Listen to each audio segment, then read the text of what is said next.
के फ़तहमंद और जलाली नाम में आप सबकी सलामती हो। मेरा नाम मुबशर काशिफ और आज हम खुदा के पाक कलाम में से इफिसियों उसका छठा बाब और उसकी 10वीं आयत से लेकर 13वीं आयत तक खुदा के पाक कलाम को सीखेंगे।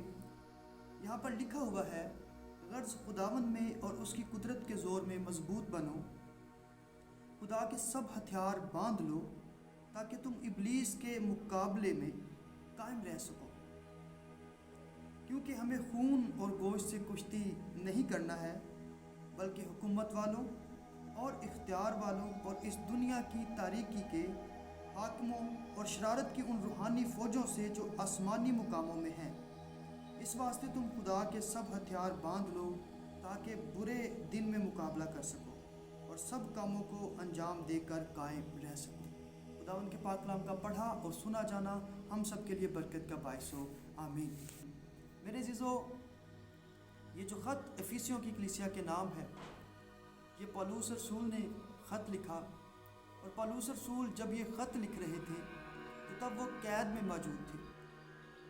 और यकीनन जब उन्होंने ये फ़ौजी इस्तिलाह, ये टर्म यूज़ की मुकाबले की और सब हथियारों की, तो यकीनन उनके पास कोई फ़ौजी खड़ा होगा जो कि अपने यूनिफॉर्म में होगा और हथियारों से लेस होगा। वहाँ से उसने दुनिया की इस बात को लेकर उसको रूहानी पहलू में देखा, तो उसने ये सोचा और खुदा के पाक रूह ने उसे गाइड किया और उसे ये तहरीक बख्शी कि वो ये कलाम लिखे। और यहाँ पर हमने पढ़ा कि जो पौलुस रसूल हैं वो कैद में हैं।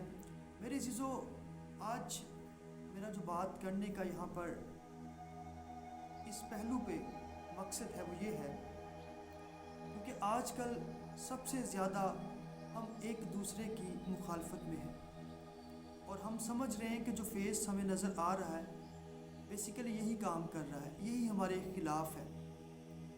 लेकिन मेरे अज़ीज़ों, यहाँ पर कलाम हमें ये सिखाता है कि हमें खून और गोश्त से कुश्ती नहीं करना, बल्कि हमें शरारत की उन रूहानी फ़ौजों से जो आसमानी मुकामों में हैं उनसे जंग लड़ना है। यानी कि इब्लीस की फ़ौजों से हमें जंग लड़नी है। क्योंकि मेरे अज़ीज़ों, हम अगर आपस में ही अगर कोई हमारे ख़िलाफ़ कोई मंसूबा बांधता है, अगर कोई हमारे ख़िलाफ़ कोई बात करता है या कोई प्लान बनाता है, तो हम अगर उससे ही उलझते रहेंगे, लड़ते रहेंगे, तो मेरे अज़ीज़ों हम ये जंग नहीं जीत सकते। क्योंकि कलाम कहता है कि हमारी जो जंग है वो खून और गोश्त से नहीं है। और यहाँ पर जो इब्लीस की फ़ौजें हैं उनसे और इब्लीस का मुकाबला करने के लिए कहा गया है। और उससे हम कैसे मुकाबला कर सकते हैं? अगर हम 10वीं आयत में पढ़ें तो लिखा है कि खुदावंद में और उसकी कुदरत के ज़ोर में मजबूत बनो। इस इब्लीस की जो फ़ौजें हैं हम उनसे मुकाबला करने के लिए तब ही तैयार होंगे जब हम खुदावंद में मजबूत बनेंगे और उसकी कुदरत में मजबूत बनेंगे। मेरे अज़ीज़ों, मैं आपको बताना चाहता हूँ कि अगर एग्जाम्पल के तौर पर अगर दो टीमें आपस में खेल रही हों तो एक का कप्तान आप ये लगा लें हिसाब कि इब्लीस है और दूसरी टीम जो खुदा की टीम है जिसका कप्तान खुदावंद यीशु है।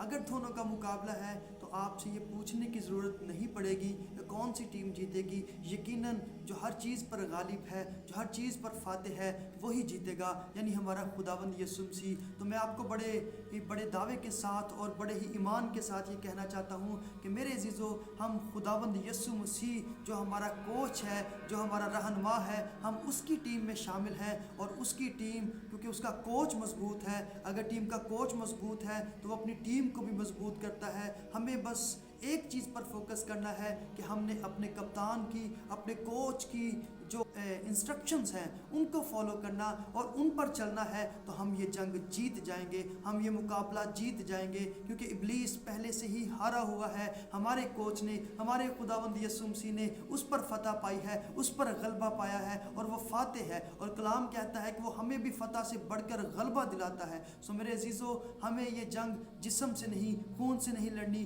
बल्कि रूहानी फ़ौजों से, जो शरारत की रूहानी फ़ौजें हैं उनके साथ हमारा मुकाबला है। अगर हम मसीह में कायम रहेंगे, अगर हम मसीह में मजबूत बनेंगे। और लिखा हुआ है आगे 13वीं आयत में, इस वास्ते तुम खुदा के सब हथियार बांध लो ताकि बुरे दिन में मुकाबला कर सको और सब कामों का अंजाम देकर कायम रह सको। सो मेरे अजीज़ों, हमें उसमें कायम रहना है और उसके सब हथियार जो है वो बांधने हैं। और आगे हम देखें तो अगली आयत में उन हथियारों का भी ज़िक्र मिलता है।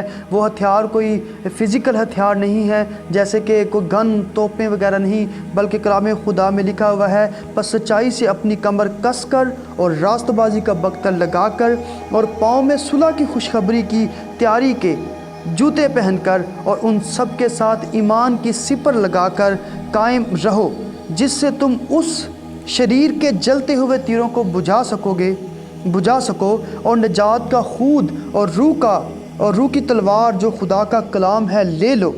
और हर वक्त और हर तरह से लिखा है कि रूह में दुआ और मिन्नत करते रहो और इसी गर्ज से जागते रहो कि सब मुक़द्दसों के वास्ते बिला नागा दुआ किया करो।